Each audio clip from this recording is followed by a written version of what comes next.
18 снежня, серада, Белсадзум і Віталь Бабін з вами. Вітаю. Пра галоўнае за сёння ў навінах і размовах запрашаю. Гайдукевич на апошнім месцы. Хто і колькі подпісаў сабраў за вылучэнне на пасаду прэзідэнта? Імітацыя актыўнай замежна-палітычнай дзейнасці. Дыктатар скіраваўся заману ў Аб'яднаныя Арабскія Эміраты. Журналісты высветлілі, хто валодае элітным участкам у Сочы, які Лукашенко прадаў 20 разоў танней за рынкавую цану. Ім апынуўся ягоны экс-ахоўнік. Амаль кожны другі дарослы жыхар Гарадзеншчыны падпісаўся за вылучэнне Лукашэнкі кандыдатам на прэзідэнта. Гэткую выснову можна зрабіць, калі верыць лічбам, што падала абласная выбарчая камісія. Падлікі апублікавалі праваабаронцы цэнтру «Вясна».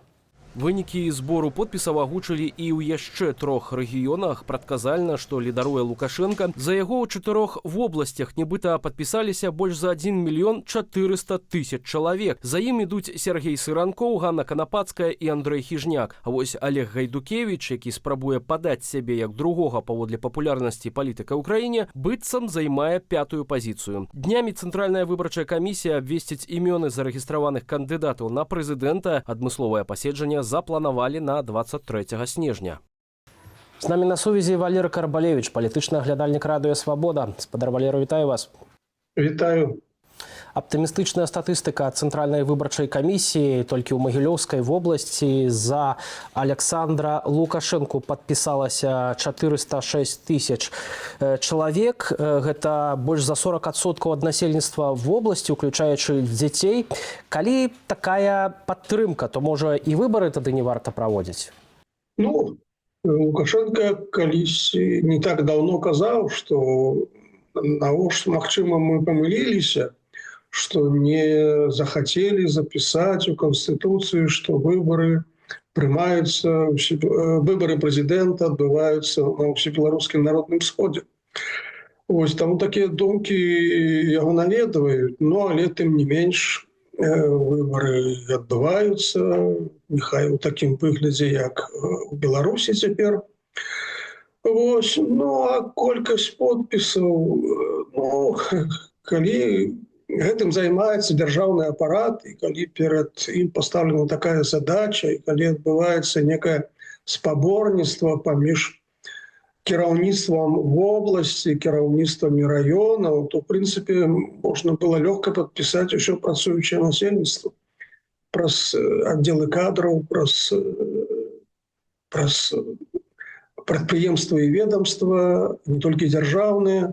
Таму гэтыя лічбы ніяк не ўражваюць, бо гэта не ёсць элемент рэальнай падтрымкі, это ёсць элемент работы працы дзяржаўнага апарату. А ў Беларусі дзяржаўны апарат, калі перад ім ставіцца такая задача, то, в прынцыпе, яна лёгка дасягаецца. Але на ваш погляд, да чаго рыхтуюць беларусаў? Гэтым разам Александр Лукашенко можа намаляваць сабе, да прыкладу, 90-95% падтрымання. В прынцыпе, можна і 100 намаляваць. Просто які ў гэтым сэнс усе. Бачыце, вот тут імітацыя адбываецца ад самага пачатку і да канца, і ўлады нават не вельмі хаваюць, што тут імітацыя. Бо, бачыце, як усё зараз засакрэчана. Спісы чальцоў выбарчых камісій засакрэчаны, бо, як кажа кіраўнік цэнтра выбаркамі Карпенка, за імі палююць замежныя спецслужбы. Толькі цяпер спецслужбам замежным ёсць справа да спісаў гэтых. Вось. Колькасць чальцоў ініцыятыўных груп таксама засакрэчана чамусьці. Ніхто не просіць даць прозвішчы. Колькі ўвогуле чальцоў ініцыятыўных груп у кожнага кандыдата. Бо гэта вельмі важны паказнік. Скажам, калі ў Беларусі ў свой час рэальна збіраліся подпісы, то можна было прыкладна па складу ініцыятыўнай групы ацаніць рэальнасць збору 100 тысяч подпісаў. скажем, по моим оценкам, здесь у инициативной группы повинно быть не меньше 3000 членов, как реально можно было собрать такую колькость 100 тысяч подписов. Мінімум 2500. Ось. І коли у кандидатів нема такої колькості, то був би великий сумнів, що вони увогуле там збирали і не збирали. Але, бачите, покуль не дають нам спис, не то що спис, а колькість людей у ініціативній групі кожного кандидата. Ну і покуль, наколькі я розумію, нема лічба увогуле по всій країні, колькі ж собрали. Потому что кандидаты там кажут, называют некие лічбы, але то, что называют, это одна справа, а то, что дае центр выборкам, это іншая справа. Але пакуль нема, там по асобных областях ёсць, а в целом по краине нема. И то, что яны казали, что яны собрали 100 тысяч подписов, хоть пикеты были вельми редкие, чергаў там не было, по кватэрах таксама амаль што не ходили, тому вся кампания сбора подписов, як на мой погляд, это такая имитация. Я думаю, что кандидаты, ці их команды там писали в гэты списы кого заўгодна, як заўгодна, ніхто асабліва их проверять не будзе, а вызначыць кандидатаў і вызначыць колькасць собраных подпісаў будуць по некім іншым прынцыпам, по некім іншым рашэнням, чаму вось гэтаму даць столькі, а гэтаму столькі, і увогуле ці варта ўсіх дапускаць до фініша, до дня галасавання. Ось, я думаю, что тут улады спрабуюць гуляць некую гульню, і реальная колькасць собраных подпісаў не мае ніякага значення. Олег Гайдукевич называе сябе другим по популярнасці палітыкам у Беларусі пасля Александра Лукашэнкі. Нягледзячы на гэта, вось па выніках гэтых сабраных подпісаў яго ставяць на самае апошняе месца. Спадар Валер, на ваш погляд, што ўлады хацелі гэтым паказаць? Ну, пачакайце, мы ж пакуль не ведаем агульную колькасць па ўсёй краіне. Там ёсць лічбы па некаторых областях, але гэта не фінальныя лічбы, скажем, по городу Мінску пакуль нема. Мінск это асноўны палітычны. То бок все можа змяніцца яшчэ. Так, абсолютно. Тому як не стаў бы на падставе тых лічбаў, якія маем, казаць, у каго больш, у каго менш. Просто трэба трохи пачакаць, калі ўвогуле нам дадуць інфармацыю пра колькасць. Таму што, бачыце, як усё настолько засакрэчана, што могуць увогуле сказаць, так, усе сабралі, усе прайшлі, і усе будуць у выбарчых бюлетенях. Ось. Таму тут я б не спяшаўся казаць пра самого популярного палітика, а то, что Гайдукевич казал про самого популярного палітика, самую популярную, самую великую, самую крутую політичную партию в Украине. И он казал, его батька ранее про это казал, але чомусь это не адлюстроўваецца, скажем, падчас выбораў. Наколькі я памятаю, у палаце прадстаўнікоў колькасць делегатов, депутатов от либерально-демократичной партии самая маленькая в параўнанні с представниками іншых партий. Тому одна справа казать, другая справа то, якое реальное место займае человек ці палітык у гэтай системе. Імітуюцца не толькі выбары. Лукашенко імітуе сваю такую бурлівую знешнепалітычную дзейнасць. Спачатку паехаў у Аман, цяпер ужо знаходзіцца ў Аб'яднаных Арабскіх Эміратах. Навошта гэта ўсё, калі да гэтых візітаў, па сутнасці не залежаць, як гэтыя выбары пройдуць? Што, уласна, і даказвае, в прынцыпе, вся гісторыя правядзення выбараў у Беларусі? Візіты замежнай Лукашенко – гэта зусім не пра выбары. Гэта пра замежную палітыку. Уже стало трендом, что Лукашенко наведывая краіны, з якімі гандлю амаль нема. ці ён мізэрны, краіны, у якіх няма беларускіх амбасадаў, бо гэтыя краіны не цікавыя, не важныя, і там не патрэбны ніякія амбасады. Вось як бы Аман якраз такі прыклад. Да. 5 мільёнаў, 10 каля 5 мільёнаў гандлёвы абарот, гэта такі мізер, што в гэтую краіну нават ехаць не варта. Ну, але, бачыце, замежная палітыка Беларусі зараз такая дзіўная, дзе замежныя візіты павінны даказаць, што ў Беларусі ёсць замежная палітыка, што Беларусь кантактуе з шмат якімі краінамі глобальнага поўдня, а не толькі з расійскімі губернатарамі, што Беларусь не ізгой міжнародны, што Лукашенко прызнаюць прэзідэнтам шмат дзе ў свеце, толькі на Захадзе не прызнаюць. І вось дзеля дэманстрацыі такіх высілкаў і робяцца такія візіты. Толк ад іх невялікі, бо пасля гэтых візітаў гандаль не расце, і тут шмат разоў пра гэта казалі, пісалі, гэта даказана на лічбах. Вось, ну, зноў жа той жа самы Аман, Лукашенко там быў першы раз в 2007 годзе. Ну, вось, цяпер мы маем вынік эканамічны у статыстыцы гандлю. Ну, не думаю, што цяперашні візіт нешта дадаць да гэтага. Ну, мне падаецца ўвогуле, што гэты візіт у Аман — это візіт па дарозе ў Эміраты. Звычайна ў гэты час, да канцы года, звычайна ў лістападзе Лукашенко, як правіла, ездзіць у Эміраты на некалькі дзён на адпачынак. Але прэсавая служба чамусьці называе гэта рабочым візітам. Ось, ну, такі рабочы візіт, дзе рабочых сустрэч якраз не шмат. Ось, ну, это маё меркаванне, паглядзім, колькі Лукашенко пабудзе дзён у Эміратах. Ну, власна, там ён плануе сустракацца з бізнесоўцамі і інвестарамі. Ці Эміратам сапраўды цікава зараз нешта інвеставаць у беларускую эканоміку, ведаючы, што яна, ну, знаходзіцца у праблемнай сітуацыі такой, мякка кажучы? Ну,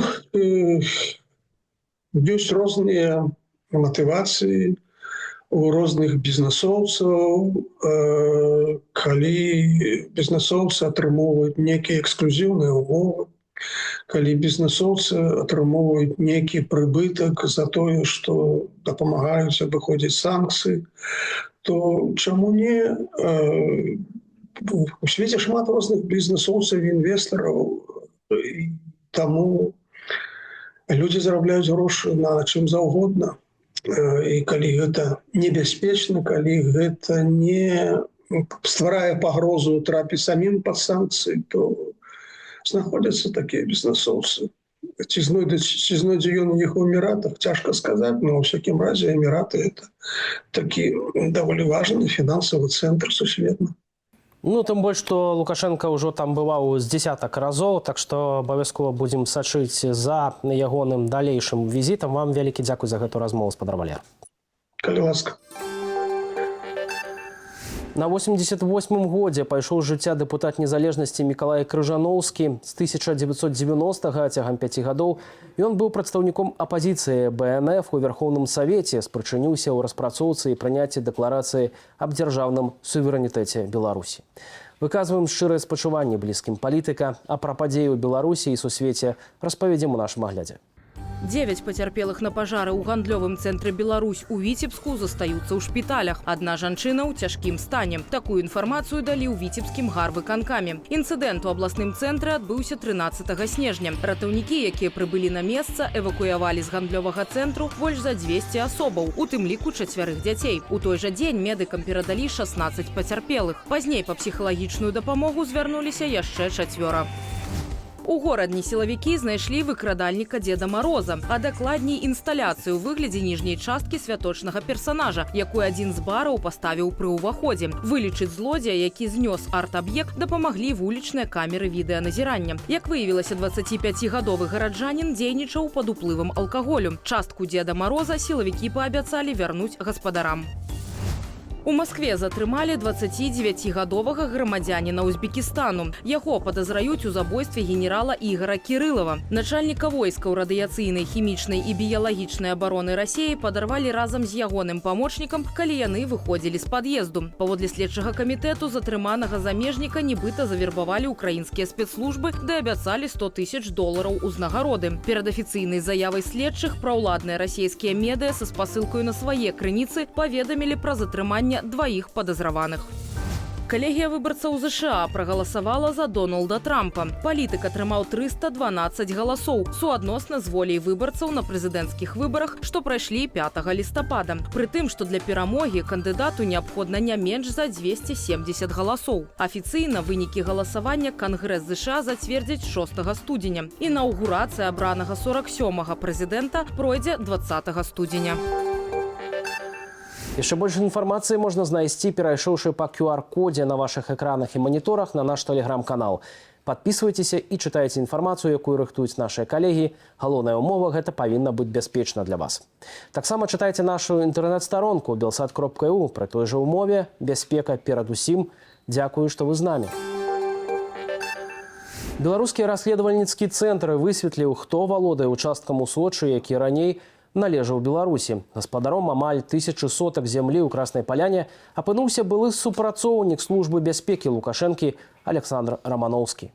З лютага Романовскі валодае амаль 100 соткамі кампаній «Комплекс Інвест», а менавіта ў яе ўласнасці цяпер каля 10 гектараў тэрыторыі ў элітным курортным паселішчы на беразе Чорнага мора. Сёлета ў красавіку ініцыятыва Белпола павяла, што зямлю «Комплекс Інвест» Лукашенка загадаў перадаць 2 сакрэтнымі указамі ў 2021 і 2022 годах, прычым за цану ў 20 разоў ніжэйшую за рынкавую. З намі на сувязі кіраўнік беларускага расследавальніцкага цэнтру Станіслав Івашкевіч. Стась, вітаю. Вітаю. Спадар Романовскі досыць такая закрытая фігура, абсалютна непублічная. Як вам удалося выйсці на гэтую інфармацыю?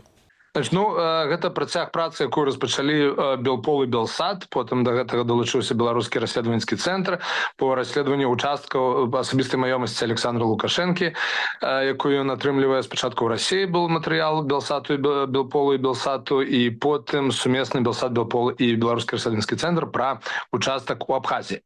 Калі в участку в Абхазіі, які Александр Лукашенко атрымаў незадоўга пасля свайго скандальнага, неўзабаве пасля свайго скандальнага візіту там Романовскі праз ланцужок кампаніі ўжо фігураваў. Фірма, якой ён з'яўляецца уласнікам, належала 90% таго участку зямлі прыморскага ў Абхазіі, які выдзелілі пасля візіту туды Лукашэнкі, а 10% належала сям'і мясцовай абхазскай, у якой 2 браты, 1 брат Зорык Чконя, гэта быў мэр таго пасёлка, у якім каля якога знаходзіўся гэты участак, а другі брат Нугзар Чконя, паводле паведамлення ў прэсы, быў правай рукой украінскага вора в законе. То у справе участка ў Сочы, які быў уласнасцю Беларусі, а потым паводле падлікаў Белполу яго перадалі ў рукі прыватнай кампаніі за бясцэнак, там было менш зразумела з уласнасцю. Там Белпол ідэнтыфікаваў аднаго з пазнейшых бенефіцыяраў гэтага участку. Там як адбылося, што спачатку яго перадалі расійскай кампаніі «Комплекс Інвест», у якой была уласніцай нейкая невядомая жанчына-пенсіянерка. Пасля гэтага уласнікам «Комплекс Інвест», частковым уласнікам стала кампанія «Рэгіянальны парадак», уласнік якой, паводле Белпола, меў дачыненне да «Гард Сервіс». Таксама там была кампанія «Эміратская», якая таксама паводле скосных розных прыкметаў магла быць звязаная з Віктарам Шэйманам.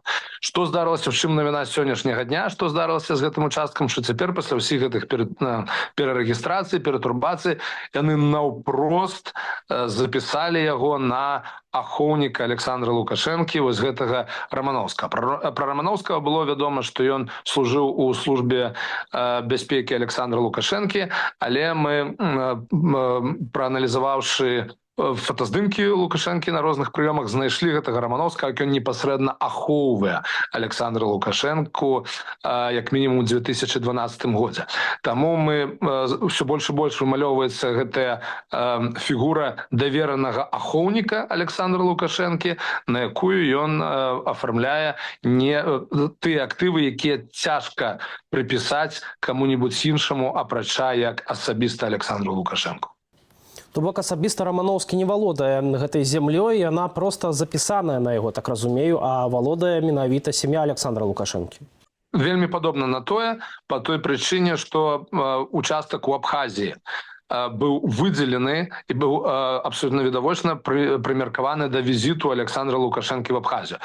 Важнасць этого візіту была ў тым, што Лукашенко быў першы пасля Расіі кіраўнік агульнапрызнанай краіны, які наведаў уласна Абхазію. Для Абхазіі гэта быў вельмі вялікі крок у справе міжнароднага прызнання. І літаральна на наступны дзень яны выдзяляюць гэты участак. Ну і другое, это тое, што участак на Краснай Паляне, дзе і сам Александр Лукашенко рэгулярна адпачывае, дзе ён перыядычна засядаў у свае тыя зімнія засады, чакаючы, пакуль Пуцін альбо Медведзеў прыедуць катацца в гарах на гэтай Чырвонай Паляне. Гэта той актыў, за якім Александр Лукашенко вельмі уважліва сочыць. У свой час ягонымі высілкамі абмянялі кавалак беларускай зямлі на кавалак вось гэтай расійскай зямлі, і яна належала адпаведна Рэспубліцы Беларусь. І менавіта указам Александра Лукашэнкі яна была выведзеная з уласнасці Беларусі і прададзеная за бясцэнак. Вельмі цяжка знайсці, у чыіх інтарэсах Александр Лукашенко дзейнічаў у абодвух гэтых выпадках, калі ўзгадаць, што абодва гэтыя ўчасткі ў выніку цяпер запісаныя на гэтага целаахоўніка Романовскага. Ну, але трэба згадаць таксама, што Романовскі працуе і працаваў у структурах, звязаных з Віктарам Шэйманам. Значыць, Віктар Шэйман, які в апошнія больш за дзесяцігоддзя сваёй кар'еры кіраваў управленнем справамі Лукашэнкі, у 21 годзе нібыта пакінуў дзяржаўную службу, хаця зараз яго афіцыйныя СМІ называюць афіцыйным спецыяльным пасланнікам прэзідэнта. Так што выглядае так, што у яго ўсё ж такі дзяржаўны тытул застаўся, на дзяржаўнай службе ён застаецца, але ён, самае галоўнае, што ён зрабіў, гэта забраўшы сваіх двух галоўных намеснікаў з управ справамі, ён стварыў групу кампаній цэнтральнай, якую мы называем Vector Capital Group, як цэнтральнай кампаніі, хаця ёсць шмат іншых, але менавіта ў гэтай Vector Capital Group аб'яднаны шэраг актываў і шэраг грашовых патокаў, дзяржаўных, якія Александр Лукашенко перадаў гэтай Vector Capital Group. Ну і яна у СМІ гэтую кампанію называюць прыватным управленнем справамі Лукашэнкі, таму што зноў жа цяжка сабе ўявіць, у чыіх інтарэсах, і цяжка сабе ўявіць, што ў асабістых нават інтарэсах Віктара Шэймана робяцца гэтыя здзелкі, нягледзячы на тое, наколькі ён блізкі да Александра Лукашэнкі. Але калі, напрыклад, Беларусь прадае Украіне на 400 мільёнаў долараў электраэнергіі, і палова з гэтага 200 мільёнаў застаецца у Vector Capital Group, правда, не ў беларускай фірмы, а у эміратскай звязанай з ёй фірмы, то зноў жа цяжка сабе ўявіць, што гэтая група кампаній дзейнічае у чыіх бы то ні было прыватных інтарэсах у Беларусі, апрача Александра Лукашэнкі, улічваючы, што такое 200 мільёнаў долараў, што дзеля гэтых, напрыклад, Александр Лукашенко у свой час мы памятаем, як ён упрасіў прэзідэнта Азербайджану Ільхама Аліева пазычыць Беларусі, не даць, а пазычыць Беларусі $400 мільёнаў на аплату рахунка за газ, і $200 мільёнаў гэта такая сума, якая мае міждзяржаўнае значэнне. Таму падсумоўваючы, што апрача асабістай блізкасці Рамановскага непасрэдна да Александра Лукашэнкі, тое, што ён адначасова яшчэ і працуе ў структурах Віктора Шэймана, мне падаецца, не зніжае верагоднасць тое, што на яго запісваецца асабістая уласнасць Александра Лукашэнкі, а хутчэй павышае гэтую верагоднасць па той прычыне, што і група кампаній пад кантролем Віктора Шэймана падобна, што таксама займаецца збіраннем асабістай маёмасці Александра Лукашэнкі. Абхазія, Расія досыць нестабільныя рэгіёны, улічваючы вайну ва ўкраіне. Ўсё ж такі, калі гэта ўсё скончыцца, Александру Лукашэнку давядзецца дзесьці, кудысьці бегчы, каб схаваць свае актывы, ці гэта не з'яўляецца глупасцю, таму што гэтыя актывы акурат такі, дакладна не тыя, якімі зможа скарыстацца сям'я Александра Лукашэнкі.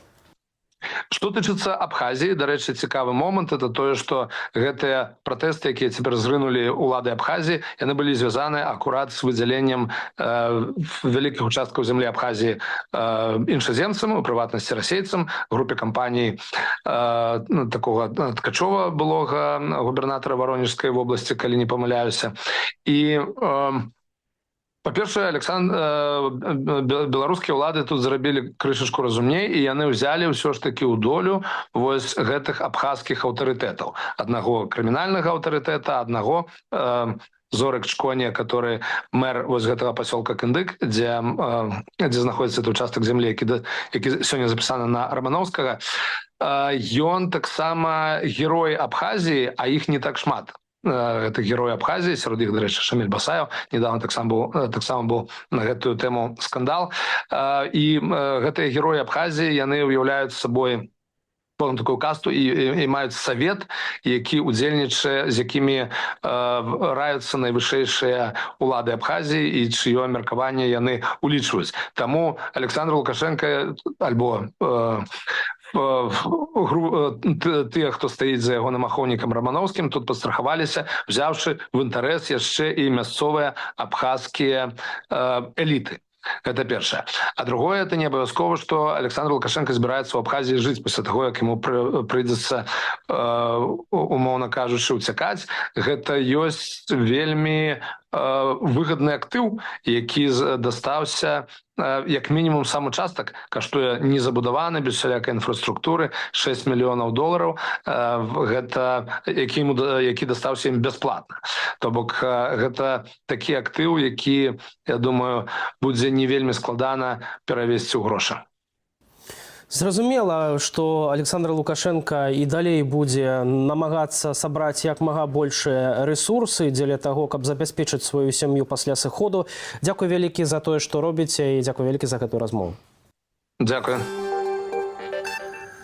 Хто я для Літвы? З такім пытаннем былы добраахвотнік палка Кастуся Каліноўскага Александр Клачко выйшаў сёння на адзіночны пікет каля будынку дэпартаменту міграцыі ў Вільні. Амаль год беларус чакае пастанову наконт сваёй заявы на атрыманне статусу уцекача.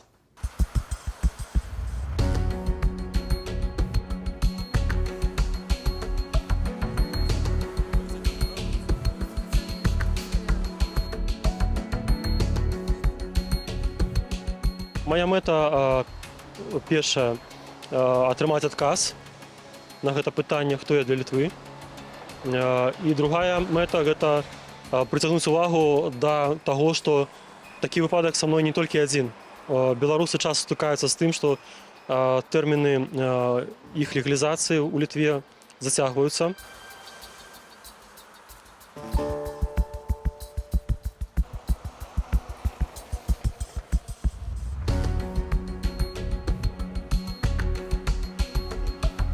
Не ўсе беларусы гатовы агучваць гэтыя моманты. Не ўсе беларусы гатовы услых казаць, што праблема існуе. Яны проста многія, альбо праз суды моўчкі гэта вырашаюць, не падымаючы, не прыдаючы агласцы, альбо проста моўчкі збіраюцца і з'язджаюць з Літвы у пошуках лепшай долі ў іншых краінах. Я не хачу, каб мне там щось дапамагалі там, да, непасрэдна, да, я просто хачу, каб мне не заміналі.